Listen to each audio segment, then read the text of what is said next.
I am being called a Putin apologist. Now, I was in the UK military for 20 years. I've been out for 6 now. I was flying jets, as I'm sure you know.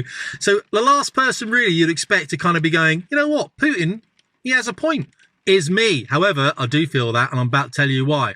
Now, the thing about it is we're going to have to go through a little bit of history, but I really want to talk about why he just fired that intercontinental ballistic missile, or the derivative of, onto Ukraine and actually dropped those independent warheads down there without any kind of warhead on them, but actually kind of said to basically NATO and the West, because we know we're fighting a proxy war, stop. This is what we're doing now. Stop. This is the next event, basically. And it can happen to any one of our cities, any one of our times. And I said, you push this guy far enough, you're going to get what you're going to, basically what you bought. Now, if you want to learn more about Putin, read Putin's Wars, a good book. And then read Putin by Philip Short. That's a very interesting book into who Putin really is. And he's very different from Western leaders. Remember, he's been in since 2000, for about 24 years. And one of the problems that Putin has, of course, as we all know, is he looks at these Western leaders and he's like, hang on, I made that deal with that guy, but he's just changed over to this guy. Who am I supposed to speak to now? And that's one of the issues. Whether you like Putin or not, the Russian mindset is one of ruling through strength. He doesn't like degeneracy. He doesn't want, trans people's story, or whatever those people are that dance around in dresses and stuff like that. He doesn't want those story hours. Doesn't want those men in dresses speaking to young kids and confusing their minds. Doesn't want the degeneracy that we see in the West. Horrendous. He doesn't want it. Okay. Either way, let's go back then to 1990 with the breakup of Berlin. I'm not an expert at this, by the way, but this is how I remember it. So Berlin, basically the reunification, not the breakup, the reunification of Berlin back in 1990. The East was basically Russian, and then the West was divided between America, Britain, and France, if you remember correctly. When the wall came down, there was a meeting in the Kremlin by James Baker, who was the US Secretary of State, basically. And then there was Edvard Shevardnadze, who was the Russian foreign minister, and then there was Mikhail Gorbachev, who was, of course, the Russian boss at the time, wasn't he? And they sat down there and they came out with a document. I'll try and publish it here if I can find it. And it said, we're not really going to push 1 inch east. NATO won't go 1 inch east of Berlin, pretty much, on this. And we promised the Russians that. Now, people make promises all the time. Things get broken. We understand that. And Russia's promised things to Ukraine that is broken. And so we're not saying anyone's right or wrong here. Putin says, like, hang on a second, how come this is all falling foul? And it did, because then a couple of years later, 1999, was it 2000? Clinton gets in with the neoconservatives, and straight away they look to expand NATO across Europe. And they do. And Hungary, Poland, Czech Republic, was it? I can't remember now. It might have been Czechoslovakia back in the day. I think it was. They joined back in 2000. Remember 2001, World Trade Center then, September the 11th. Russia also helps America. They're like, we understand terrorism. We're going to help you. And America goes into Afghan. And it goes into Iraq because there weren't any good targets in Afghan. So then we can get BlackRock and Fidelity, and we can get, all the defense, Brown and Root, wasn't it? And Halliburton, all these kind of people getting involved. And we're going to talk a little bit about that kind of US global hegemony and the spread of democracy across the world. We're going to cover that a little bit in a minute as well. But don't forget that. Now, let's talk about Ukrainian politics just quickly. The first time was in 2004. What happened in 2004? There were 7 countries that joined NATO. I'm not going to be able to remember them, guys, but I do remember they were the Baltic states. Because when I was a kid, I remember, so we do it together. Latvia, Lithuania, Estonia, Romania, was it Bulgaria, somewhere random like that, Slovenia, Slovakia, I'm making up names now. About 7, and they all joined in 2004. Putin had got into 2,000 members. He's looking at this going, hang on, you got all these countries in Eastern Europe joining NATO.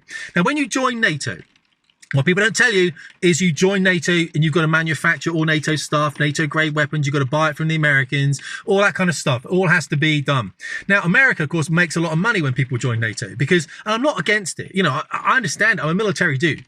If we manufacture all this kind of stuff, a big defense industry, what happens is that countries buy the American products. The American people that make those products get paid. They go and spend it on TVs and cars, and it keeps the American economy going. I get it, 100%. People's shares make money. Everyone's happy. I'm not saying it's right. I'm not saying it's wrong. Just saying it is. But of course, you've got to kind of spend that money in wars as well. There's no point. You can't.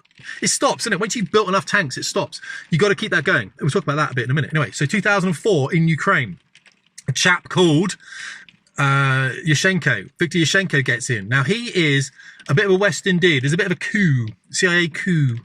There's quite a few of those going on. And so he gets in, basically, and Putin's like, this doesn't look good for me. But he turns out to be massively corrupt anyway. So what happens then is a woman called Yulia Tymoshenko, remember that girl? Braids and shit, Orange Revolution? She gets in, she takes over as prime minister basically. And then in 2010, there is another election where a guy called Yanukovych comes in, because this Yushchenko chap is massively corrupt. Yanukovych comes in, he's very sort of Putin, very Eastern looking, all right? That's it. And then what happens 4 years later is we get a chap come in called Yushchenko, so Poroshenko, that's it, Poroshenko. And he wants closer ties with the European Union, and he wants to be part of NATO as well. And it's a big process to get into NATO, but he really wants that. So America, you know, they sort of pushed them into that as well. They were like, fine, we're going to help you here, and we can make you a member of NATO and everything else. Putin's like, hang on, Ukraine is on my border. And I've always said, don't go to war with Russia. On their border, their logistics is rubbish. So basically, outside of Russia, they've got a different rail network in Russia, right? Hit the European border, they really can't do anything. They have to take trains off one rail, put them on another rail, or use other people's trains. So fight Russia by all means. Anywhere you want in the world, logistics is their downfall. And logistics for America is what they do. So it's a massively unequal fight. Don't fight them on the border. When this thing happened, I remember saying, Russia's going to take a third of Ukraine, 20 to 30% of Ukraine as a buffer. And it has now. It's got 5 kilometers worth of defenses. You will not beat Russia in Ukraine. I've said it. People go, well, we will. You won't. Okay? You won't. You can't combat his ICBMs for a start. You can't do it. And we'll talk about that in a second, because I want to talk about StormShadow, because I flew with StormShadow and those Atacms missiles that the Americans have. All right, and the response to that. We've got time. We've only got a couple of minutes, guys. We're galloping through like a massive field of ponies here. We're a rapid history of Ukraine. And it's rubbish, by the way, because I'm not bringing it up. So, who's in now? So Zelenskyy then comes in, of course, doesn't he? Now, the issue being, Zelenskyy obviously arrives on this whole kind of neutrality thing. We're not going to go to war. We're going to keep it fine. And of course, he's full of rubbish. He's a comedian, literal comedian, this guy. Okay, literal comedian, a massive grifter, massively wealthy now. We all know that anyway. So Putin's like, here's why also, this is what I mean. How far do you want to go back? We've started in 1990. Let's go back to the 9th century. Kievan Rus, the area around Kiev, Kievan Rus. A lot of Russians see that, and Putin does, as the birthplace of Russia. The steeped highlands around there, the Mongols. 9th to the 13th, 14th century Moscow. That's where Moscow, but the initial part of it was in Kiev. So Russians kind of look at Ukraine as the birthplace of Russia. That's how Russians look at it. That's how Putin looks at it, all right? He's a historian. Whether you think he's right or wrong, it's his country, not yours, right? So either way, they don't see. So here's what Putin does. All right, here's what Putin does. In 2010, all right, 2010, he's got this kind of pro-Eastern guy in, and he's like, well, you know what? You owe Ukraine, you owe us some money for the oil and gas that we've been supplying, and we're happy to lease Crimea from you. So there's Ukraine, there's Russia. Russia says, we'll lease Crimea is in Ukraine. We'll lease Crimea from you.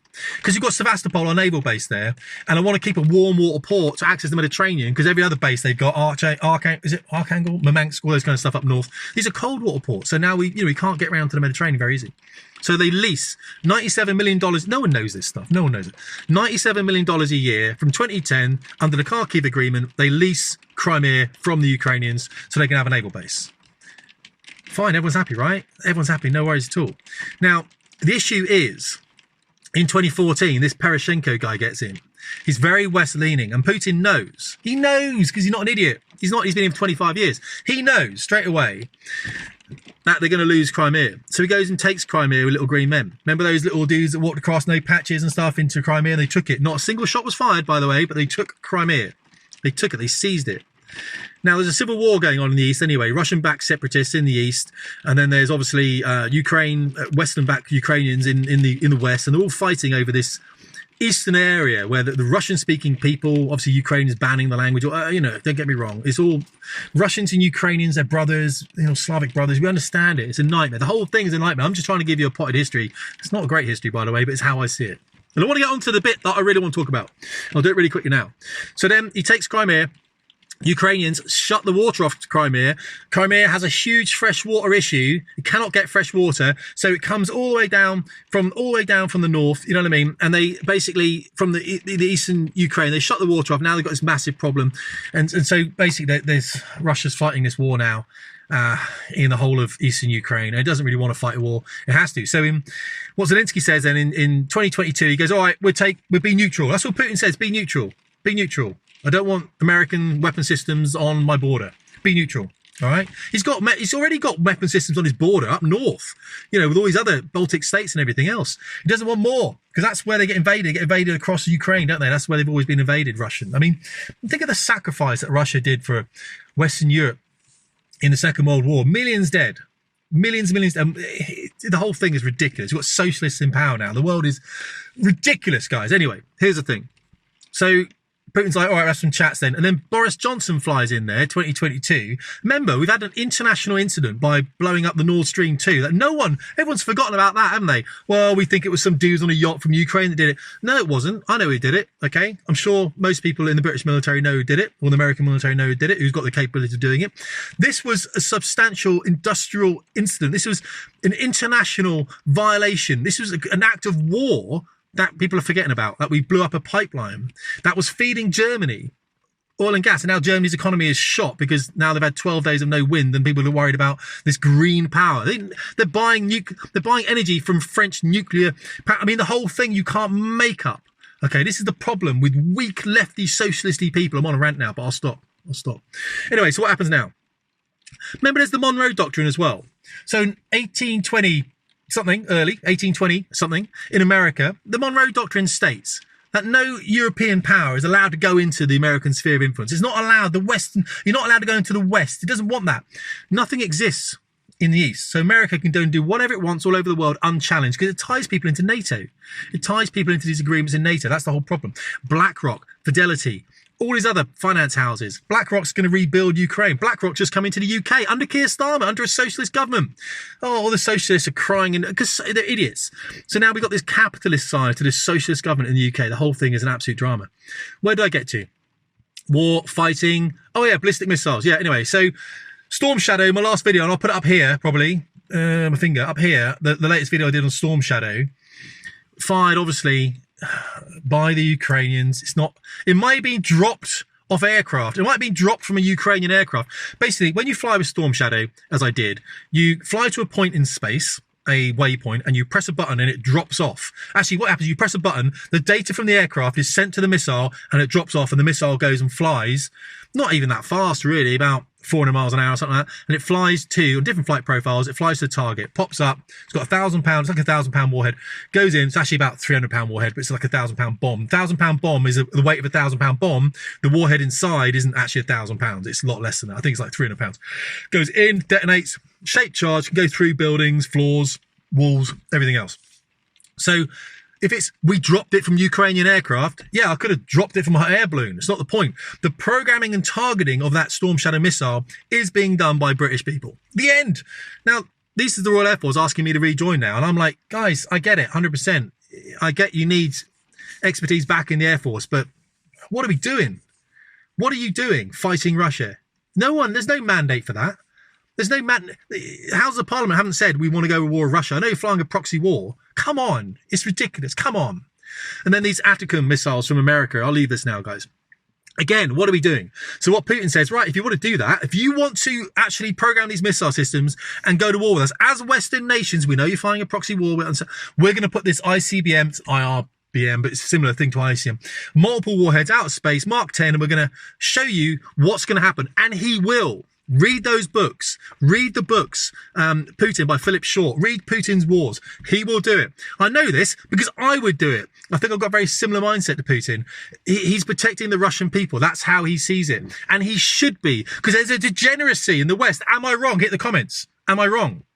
The West is falling apart through weak people, weak leadership, weak men that are attracted to money, as opposed to family, as opposed to decent jobs and a solid, just a great environment to be in and a healthy, vibrant country. And Putin is like, well, I'm not going to have any of that in my country. I'm not going to have any of this degeneracy in Russia. That's how I feel about it. I hope I haven't ranted too long. It shouldn't be a rant. It's raining here, guys. It is a lot of rain out there, I must admit, and it's coming up. We're kind of flooded in at the moment.